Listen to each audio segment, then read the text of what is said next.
সম্পর্ক এমন একটা জিনিস, আপনি যেমন ব্যবহার করবেন ঠিক তেমনটাই ফল পাবেন, এটাই স্বাভাবিক। তো আসসালামু আলাইকুম, সবাই কেমন আছেন? আশা করছি সবাই ভালো আছেন। তো আলহামদুলিল্লাহ আমরাও ভালো আছি। তো রেসিপি বাই নাহা কিচেনে আপনাদের সবাইকে স্বাগতম। এই যে আমি স্বাগতমটা জানাচ্ছি আপনাকে। যারা আমার ভালো চান, আমাকে পছন্দ করেন, অবশ্যই তাদেরকে আমার পেজে স্বাগতম। আমরা মানুষ হিসেবে সবাই যে সবাইকে ভালোবাসবো বা সবার রান্না সবার কাছে ভালো লাগবে বা মানুষ হিসেবে সবাইকে সবার পছন্দ হবে তা নাও হতে পারে। এই যে যাদের কাছে আমার রান্নাটা আমি মানুষ হিসেবে আমাকে ভালো লাগে তারা অবশ্যই আমার পেজের সাথে থাকতে পারেন, না হলে আমাকে ইগনোর করে যাবেন, কোনো সমস্যা নেই। সবাই সবার কাছে কখনোই প্রিয় হতে পারে না। প্রিয় অপ্রিয় হয়ে সবাই সবার কাছে থাকে, সম্পর্ক বজায় রাখে, এটাই স্বাভাবিক। এই তো মানুষ বলতেই ভুল, ভুলের ঊর্ধ্বে না কেউ। তা আমিও সেরকম। তা আমারও অনেক কিছুতেই ভুল হতেই পারে, কথাবার্তা চলনে বলনে সব কিছুতেই ভুল হতেই পারে। তো যাই হোক, সবাই ক্ষমা সুন্দর দৃষ্টিতে দেখবেন। এই যে আমার ভিডিওটি এতক্ষণ পর্যন্ত যারা দেখেছেন এখনও পর্যন্ত একটা লাইক কমেন্ট করেননি, তো একটা লাইক কমেন্ট করে পাশে থাকবেন। আপনার একটা লাইক আমাকে অনেক দূর নিয়ে যাবে। এই যে আপনাদের সহযোগিতা কামনা করি। যারা লাইকটা দিয়েছেন বা কমেন্ট করে পাশে আছেন তাদেরকে জানাই অসংখ্য ধন্যবাদ। আমার যারা ইউটিউব চ্যানেল দেখেন তারা ইউটিউব চ্যানেলটি সাবস্ক্রাইব করে পাশে থাকবেন। আর যারা সাবস্ক্রাইব করে দিয়েছেন তাদেরকে জানাই অসংখ্য অসংখ্য ধন্যবাদ। এই যে সকালের চা বানাচ্ছি। অনেকে বলে আমি চা বানাতে পারি না, সত্যি আমি চা বানাতে পারি না। যেদিন থেকে আমার মেয়েকে আমি চা বানানো শিখাইছি সেই দিন থেকে আমার মেয়ে চাটা বানায়। আমি খুব কমই বানাই, ও যখন না থাকে তখন চাটা আমি বানাই আর কি। তো আজকে চাটা আমি বানাচ্ছি। যাই হোক, আমি মেয়ের শিক্ষক হয়ে এখন আমি আর চা বানাতে পারি না, এটা অনেকে বলে, আমি না। তো যাই হোক, এই তো কাপে যে চাটা মিলেছি এগুলো আমার জন্য। আমি চিনি খাই না, শুধু দুধ দিয়ে চাটা বানাই। এই যে আর চাটা মিলানোর পর আবার একটু গরম করে নিচ্ছি। তো আজকে সকালের খাবার, কালকে গরুর মাংস রান্না করছি, ডাউল রান্না করছি।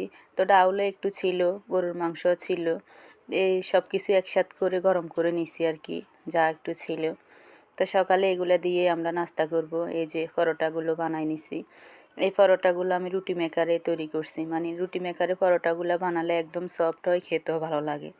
তা আমি এখন এরকম করেই পরোটা বানাই। এই তো খাওয়া শেষে এখন আমরা চাও খেয়ে নিচ্ছি।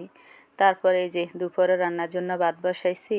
আর এক চুলের মধ্যে গরুর যে মাথার চামড়াটা, এটা সুন্দর করে পরিষ্কার করে এটা বসাই দিছি সিদ্ধ হওয়ার জন্য। এই যে মাছটা ভিজাই নিছি দুপুরে রান্না বান্নার জন্য। আজকে 3-4 দিন গরুর গোশত খেতে খেতে একদম অবস্থা খারাপ, আর খেতে ভালো লাগে না। সেই জন্য আজকে শুধু সবজি রান্না করব আর ভর্তা করব, সিমের ভর্তা আলু দিয়ে।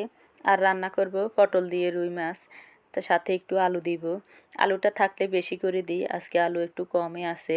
তো আমার 2 আলু পাগলার জন্য আলুগুলো দিতেই হবে। একদম যে না দিলে নয় তা না, মানে যেই তরকারির সাথে আলুটা না যায় আমি সেই তরকারির সাথে আলু দিই। যারা সবসময় আমার রেগুলার ভিডিওগুলো দেখেন তারা অবশ্যই জানেন। এই যে এখন ভালো করে পটলগুলো আমি সিলেট দিয়ে ছিলে নিচ্ছি। মানে আপনার সবজিটাই আজকে বেস্ট খেতে মনে হয়েছে আর কি। খাওয়ার সময় সবজি দিয়ে ভাতগুলো খেতে কী যে তৃপ্তি লাগছে বলার বাইরে। এই তো এই রুই মাছটা প্রায় 1 কেজির কাছাকাছি ছিল। তো এইখান থেকে 2 পিস আর মাথাটা দিয়ে আমি পটলটা রান্না করব, আর লেজটা দিয়ে ভর্তা করে নেব। এই যে সিমের ভর্তা যে করব, এই মাছের লেজটাও দিয়ে দিব সেই সাথে। সিমের ভর্তার জন্য সিমগুলো ভালো করে সিদ্ধ করার পর অল্প একটু তেল দিয়ে আবার এগুলো ভাজি করে নিব। যদি অল্প একটু তেল দিয়ে ভাজি করা হয় তাহলে সিম ভর্তাটা খেতে অসাধারণ লাগে। কে কে এরকম করে সিমের ভর্তা তৈরি করেন জানাবেন তো। আমি তো এরকম করেই তৈরি করি। এই যে এগুলো একটু যখন ভাজা ভাজা হয়ে যাবে, শুকনো শুকনো হয়ে যাবে, তখন আমি এখানে দিব পেঁয়াজ কাঁচামরিচ। এগুলো একটু ভালো করে ভেজে নিব, তারপর মাছটা ভেজে নিব। এই যে এখন দিয়ে দিচ্ছি কাঁচামরিচ আর পেঁয়াজ। এক খাবার প্রত্যেক দিন খেতে খেতে খুবই বিরক্ত লাগে।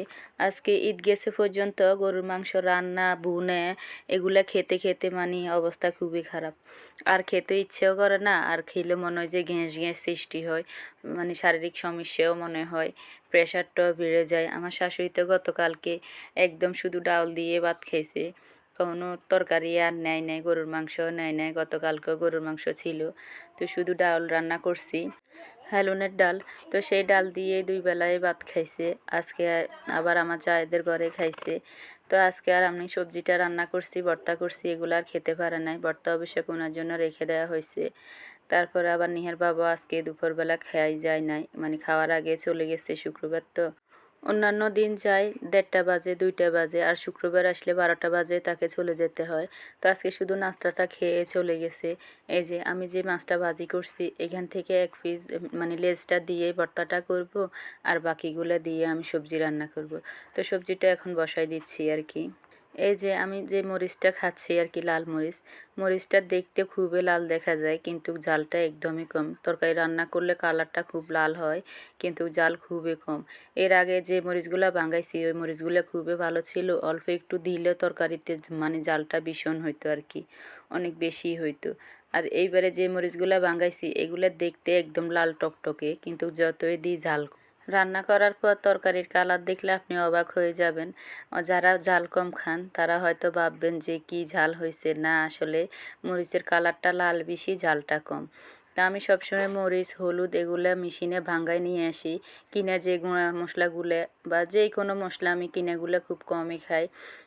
আপনার জিরা বলেন, বলেন, সব কিছু আমি মেশিনে ভাঙ্গায় নিয়ে আসি, হলুদ, মরিচ এগুলো। তো যতদিন আমার বাবা আছে, আল্লাহ যতদিন হায়াত রাখছে বাবার, ততদিন এই সুখগুলো আর কি। বাবা সবসময় এই বাজারগুলো চমুনি থেকে নিয়ে আসি, আবার এগুলো আবার আমাদেরকে ভাঙ্গায়ও দেয়, মানে মেশিনে ভাঙ্গায়ও নিয়ে আসি, আমাদেরকে দেয় পিওর টাটকা একদম। তো সবাই আমার বাবার জন্য দোয়া করবেন, যেন আল্লাহ আমার বাবাকে দীর্ঘ হায়াত দান করে, ভালো রাখে, সুস্থ রাখে, সবার উপকারে আসে, এটাই। উনি এমনি পরোপকারী বেশি, তারপরও যেন সবার উপকার করতে পারে যতদিন বাঁচি থাকে, সেজন্য সবাই দোয়া করবেন। এই তো এখন ভর্তার জন্য যে সিমগুলো সিদ্ধ করে নিছি এগুলো দিয়ে ভর্তাটা তৈরি করে নিচ্ছি। এই যে আমার ভিডিও ম্যান হচ্ছে আমার মেয়ে।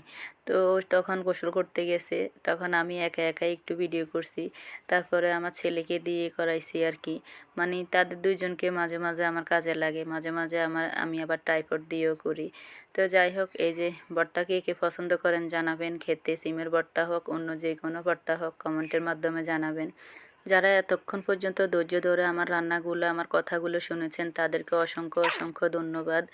এইভাবেই পাশে থাকবেন, সাপোর্ট করবেন। আপনাদের সাপোর্টে আমাদের এগিয়ে যেতে সাহায্য করবে। তো সবাই ভালো থাকবেন। আল্লাহ হাফেজ।